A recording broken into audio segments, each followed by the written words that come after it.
Hey, how you doing, guys? This is JP Sarri. Once again, I come to you with another, in this case, another book review. It's been quite a while since I did my last book review. It's been probably months. I do apologize for the lack of content on that part. I've been doing a lot of statue reviews, and I've been a little pretty much out of the loop with a lot of things because I've been extremely busy with work and personal affairs. So it's been a little difficult for me to really produce constant videos on a pretty much weekly basis. I have a lot of material that I'm still working on, that I haven't edited, a lot of video footage that needs to be worked. But I do apologize for not being able to do more, book stuff for you.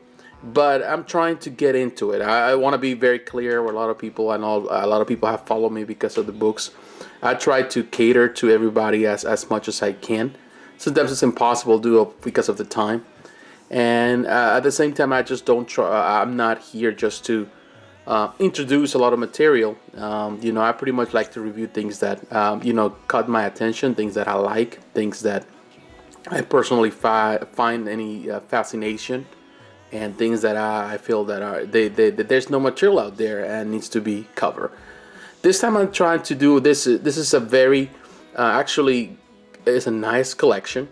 If you have seen my review of the Liberty Meadows Brandy statue, you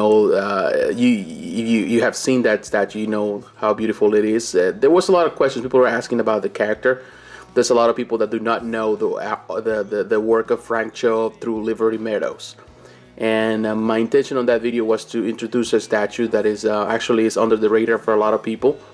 But also I want to introduce the character for those that are not knowledgeable of Liberty Meadows or Brandy or any of the characters in this book of The Art of Frank Cho. A lot of people know Frank Cho through Marvel Comics, through what he has done through Dynamite, through Jungle Girl, and other books and other things that he has done. But a lot of people do not know his beginnings, how he got famous, how people got to know Frank Cho. And this is actually the beginning through Liberty Meadows. This is a collection book that came out, I think, back in 2012. This is book one. This contains all the comic strips that Frank Cho produced while he was actually, when he started Liberty Meadows, that it was a continuation of whatever when he started at University Square. And that was a comic strip that he produced for the... Well, he was in college, and then he came and produced Liberty Meadows. This is the evolution of that, and they went on their own syndication, and it was actually presented in many of the newspapers in existence during that time, and still some of those newspapers still exist today. And it was very very popular. If you're familiar with comic strips, or you're not familiar with them, it's the purest form of comic or art that existed. Comic strips were very popular in the last century and the previous century. They've been around for so long, and they've always been a way to express, political discontent, but also to, make fun of things of life. Growing up as a kid, we had more newspapers, and everybody kind of read the newspaper. It's something that due to the new digital era that we live today, we don't do that anymore. A lot of newspapers have disappeared, and of course, comic strips that were a big part of it too. They're no longer here. If I remember as a kid, there was one of the funnest things to do every Sunday was to get the newspaper, or when your dad purchased a newspaper, it was to read the comic strips. Things like Garfield, like Marmaduke, like Peanuts. Prince Valiant, and all these characters that were pretty much timeless, and many of them have disappeared. Liberty Meadows was pretty much a evolution of that, a very comic-like, very funny, very modern. It was directed towards not just children, but it was directed toward older generation, older people.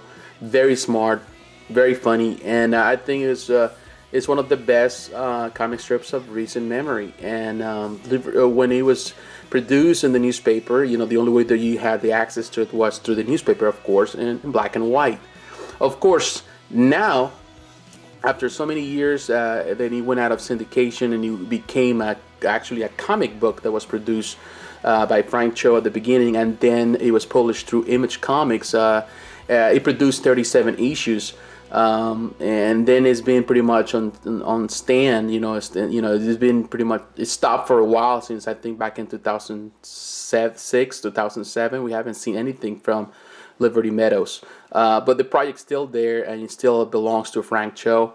But he's been more involved in doing art books, and involved doing other stuff for other publishers, of course, because that's where the money's at, where he gets paid.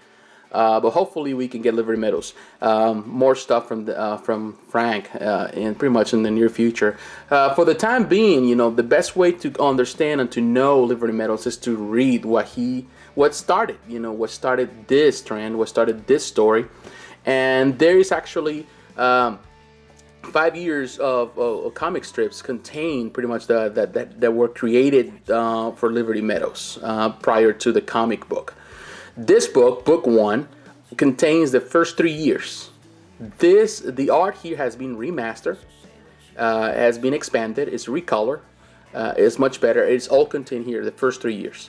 There was plans for a book 2, but that hasn't panned out yet. It hasn't come out. We're still waiting for it. Of course, it's, like I said in the beginning, this was produced back in 2012, so we're still waiting for the second book of this collection that will contain the last 2 years. But this is a great book that I highly recommend. So let's just go into the book so you can see the art. As you can see, this format is a larger size book. This is a coffee table book, and actually it's very nice. I like the hardcover. It doesn't have, of course, dust jacket. It's just the hardcover. I like the content. I like the way this book is. This is a white page, of course. And the art right there, of course, this is the Mad Cow, one of the characters of Liberty Meadows. Pretty cool. And as you can see, there's a dedication. This book is dedicated to my best friend, Mike Miswiggins, aka. This is his closest friend. They're friends from since school days. And actually, this guy is the one that introduces the book. Here is Sunday, book 1. This is a nice drawing in color of Brandy. And as you can see, by Frank Cho. And as you can see, this actually was published by Image Comics back in 2012. And here is the part, the introduction by his friend, his closest friend, Mark. It's pretty, Mike, I'm sorry. This is pretty much a really nice intro. While many artists, you always have very famous artists, you will like to have a famous person to introduce your book. He gave this opportunity to his friend. In many ways, Frank says that he has been his inspiration and the person that has been there for him to support him all these years in his career. And that's a nice thought, nice thing to do. Allow your friend to introduce you. And here's a picture of Frank, of course, and his friend Mike, holding when he got the Emmy Award for some of his work. And as you can see, this is pretty much an image that he has done in the comic book and of himself. His nickname, Frank's nickname is Monkey Boy, and he's right here. And this is year 1, and I really like this. Everything is pretty much, the strips are all contained like this in this format. Like you can see, strip 1 goes this way, strip 2. And the art is very, very, it's kind of retro. Of course, this is the beginnings of Frank, but it is very funny. There's a lot of jokes, and now with color, it looks fantastic. It's a very nice looking strip, comic strip. And as you can see, contains, now it's strip 5, 6, and it goes on, and you can see. I like the format. A lot of people were saying they were not really happy about the format. They wanted something different, like a little size book. It's a little kind of cumbersome to put this away in a bookcase. But to be honest, I think I like the way it is because it's in large. It looks pretty good. I like the way he draws. One thing about Frank Cho is his drawings. He makes pretty much fun and reference of everything of pop culture. And it is fantastic, and the jokes are dead on. One of the reasons why he pretty much left the syndication was the fact that there was a lot of censorship when he was doing this. A lot of editors, they try to censor his stuff, of course, because He was newspapers are more family oriented, and he trying to do some things that they were more directed towards teenagers and adults.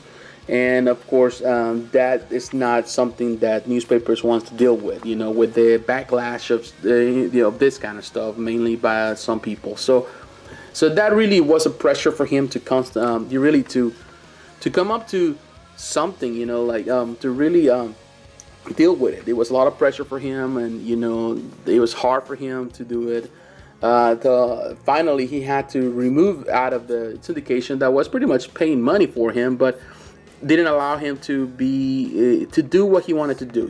And that's something that sometimes as an artist you have to be able to express yourself, because this is a good thing about Frank is that he not only draws these characters, he also makes the story, he makes the jokes, he writes, and he has a very unique way of comedy that it's just as who he is, and I believe that it needs to be expressed one way or the other. While many people are just concentrating into the drawing part, he does the whole thing, the 10 whole yards, and that's one of the greatest thing about Frank Cho. And as you can see, we keep them going. This is strip 36, so it's every single strip now remastered, recolor. And to be honest, this is the best way to be introduced to Liberty Meadows. There's a lot of jokes. All the characters are here, from Frank, from all of them. They're everybody from Leslie, the hypochondriac, a frog, and this is just year one. Now we go into year two. It's just fantastic, and we just have pretty much a quarter of the book is done here.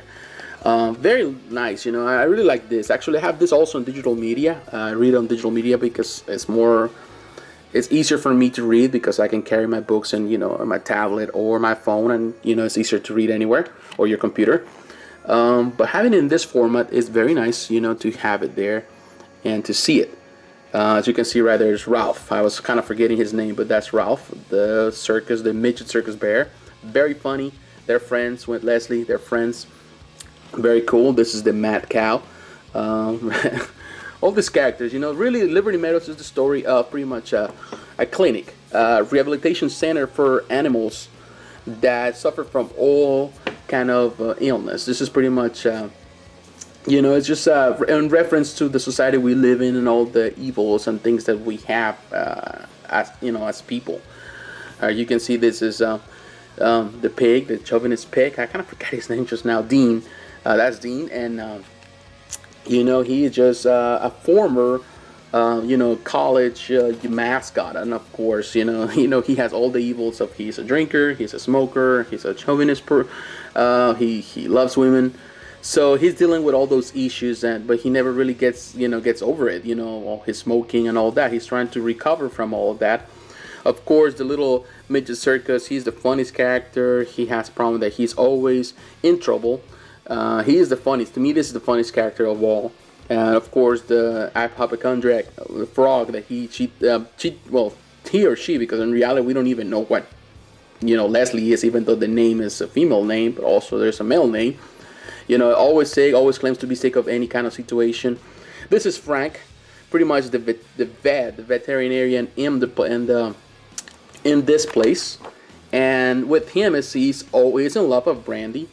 And even though he never says it, and actually Frank, pretty much is the name. He represents himself in this character. He's in love with him. Brandy's been inspired on Linda Carter. Remember Linda Carter from Wonder Woman back in the 70s, and also Betty Page, the famous pinup artist. He inspired those characters, in those not characters, but those females inspire Frank to create Brandy.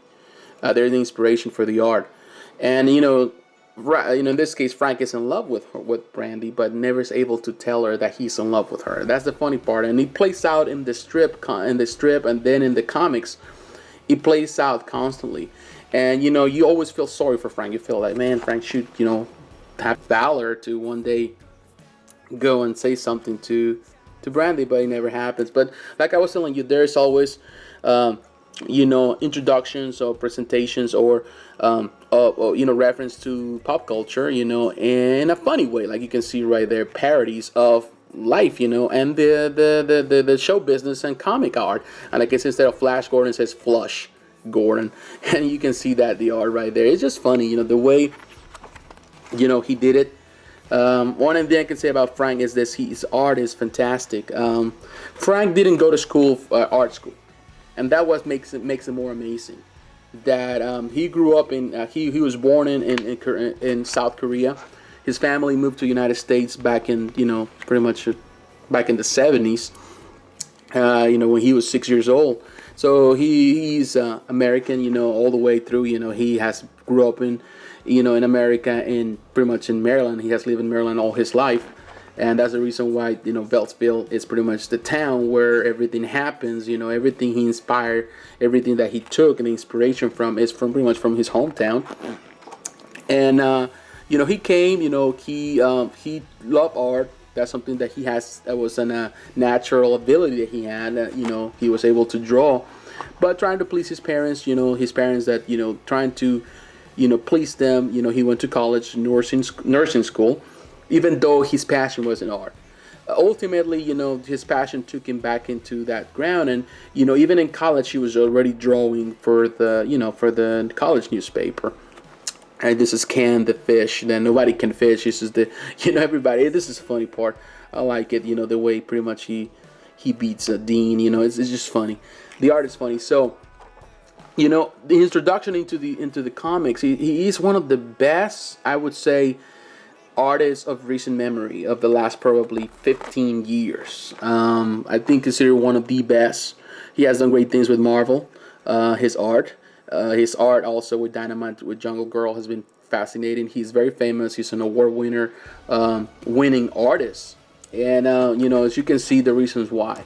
A lot of people can say that there's always going to be that thing, the controversy or the jealousy, how a person can become what he can become. And I think it's important to say that yes, some artists have the benefit of going to art school.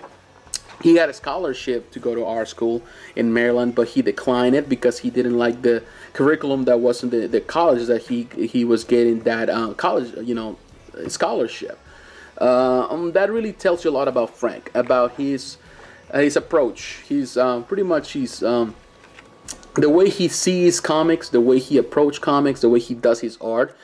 He does dislike the control, and that's one of the reasons why he took this out of the syndication, because the control that was there to stop him to really fulfill what he wanted to do. And this is year 3, very cool. And you can see Monkey Boy, and you can see that we already on 92, strip 92, and we keep on going. It is fascinating that that he's been able to do this. And even during those years where there was a lot of control, and there was a lot of good things that I like this. It's so funny the way he does things, he draws things. And another thing, even though all that control that was happening, he was able to produce what he wanted. And that's something that we can say about artists. I personally believe that artists should express themselves. Express their ideas without that control. That's something that has happened a lot in comics today, and we have that problem. That there is a control where pretty much the companies dictate the mood, the way things are going to happen, not allowing the artists, the writers, the drawers, the people that are really involved in it to express themselves and to express their art. And I think that's pretty much the lack of it. That makes us actually trying to discover or go other ways. And I think that's one of the reasons actually why I end up really knowing more about Frank, is the fact that you get to a point where you get a little desensitized and disappointed with comics, that you start discovering and looking for other alternatives for art. And that's when I end up knowing more about Liberty Meadows. And to be honest, I'm hooked. I really like that. I wish there was more Liberty Meadows material, and as you can see, all the references, pretty funny. Well, in this case too, Jabba the Hutt, you can see Star Wars, all this stuff. It's just fantastic, and the jokes are spot on. There's in this, of course, because there was some control. There's no any type of bad language or any type of message that that is racy that you might think that is not appropriate. I think is spot on. And I really like it, as you can see right there, Darth Vader. All this is being drawn by him. As you can see, The level of art of Frank Cho is fantastic. For somebody that didn't go to school for it, that is self-taught, he really shows ability that a lot of people don't have. Some artists that have been in the business for far longer than Cho are not able to overlook, to overpass, to overlook, to go beyond, and that's something that Frank has done and continues to do. As you can see all that. I like all this, all the crossover with other, comic strips and what he does it and the parodies that he creates and all that. It is fantastic. Frank Cho is really, I would say, he is pretty much the man when it comes about these things. Oscar, I love Oscar. He's a very funny dog, and as you can see, one thing I can say about Frank, and he's been famous, is the way he draws women. He draws women, with curves. They're perfect, and he's good at it. I don't think there's many artists that are good as he is. He is one of the best doing that. The same with Adam Hughes. I think they're fantastic. And actually, Adam Hughes and Frank Cho did things together. They started at the same time. So, they're from the same generation in one way of artists. But his art, as you can see the curves are perfect. He does that well. He's good at it. He has done racy stuff for himself. There's a lot of art books that he has done where there's some nudity to some stuff that he has done. But he is good. You cannot deny that. He's good at what he does. This is definitely a great book. It's not really large. It's not really, has tons of pages. And when you're done with it, it pretty much finishes with strip 138. And even I love the way he does his pencil work. Like when he does these things, he is one of the best. Okay? And here is a sketch gallery. It's a very small sketch gallery, but he has some art that he actually has been in other of his art books, using sketches. Fantastic. The art has done a lot of good things, and he has done right there. There's some drawings, very cool. Right there, one of the most famous ones that he has done. And there was a plans to create a statue based on this at some point on that one. I think they started the process. They did a lot of it, but it didn't pan out. It never worked out as planned. Too bad. And as you can see, art that he has done for DC Comics. Well, kind of DC Comics. This is Brandy dressing up as Satana, and here as Wonder Woman, and very funny. Very funny. Like when he says like that, great hero. How do they fight crimes in these outfits? It is funny, he has a lot of funny, things he does, and he is pretty much one great artist. As you can see, all the drawing he does for, like I said before, for somebody that didn't go to art school, he is good at it. His drawing is fantastic, and as you can see right there, funny. A lot of things funny. This is a great book, and as you can see here in the back. Right there, from the creative minds of Frank Cho, winner of, and they're all the different prizes, awards that he has won. And there's Brandy and group therapy with the animals from this sanctuary. When it came out, it was $24.99. Now I think you can find it for a lot less than that. I seen it even, I think, on Amazon for less than $20. You can find them anywhere for that amount. It's still within the same price range. It hasn't go up because it has been reprinted over and over. It is a good book. It's not gonna break the bank. And if you want to know more about Liberty Meadows, this is actually the book that you're gonna need in order to know more about it. If you want to read the comics later on, everything hasn't been contained. I'm still waiting for all the comics to be contained in one collection. Omnibus will be nice, but it doesn't happen. You can always find them. There's different collections for the different runs still in existence. You can go on eBay, you can go on Amazon, you can go to all the bookstores, and you can find them really for very reasonable prices under the retail price, and for around $20, $30, something like that. It's really affordable.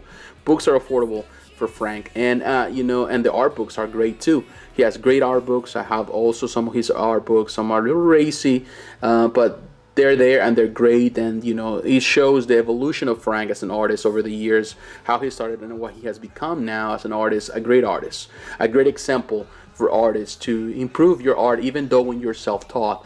And I think being self-taught is not a limitation. It's not a limiting for you to grow up as an artist and to improve yourself and to be better. So he has done great on that. So again, this is Liberty Meadows, book 1, Sunday, by that, and as you can see, published by Image Comics. Frank Cho, Liberty Meadows, Sunday strips, book 1. You can find it anywhere. Just type, Frank Cho hardcover anywhere. You can go to eBay, you can print it, you can type it, you can find it on Amazon. I might put the link on it on the description below. So I thank you for taking the time to watch this video. Thank you for spending the time. And if you want to see my review of the statue of Brandy, I'm gonna put the link below so you can link to it. I invite you to take this. It's very affordable. You can find it anywhere, and I believe it's going to be a good investment for you. You're going to have a laugh. You're going to get a good laugh reading and going through it. So thank you very much for watching this video. And stay tuned. I'm going to try to bring more book reviews for omnibuses, for our books, and for other type of books, absolutes, very soon. So thank you for taking the time. Thank you for spending the time with me and for being patient with me. So thank you very much, my friends. I'll see you on the next review. Have a good one.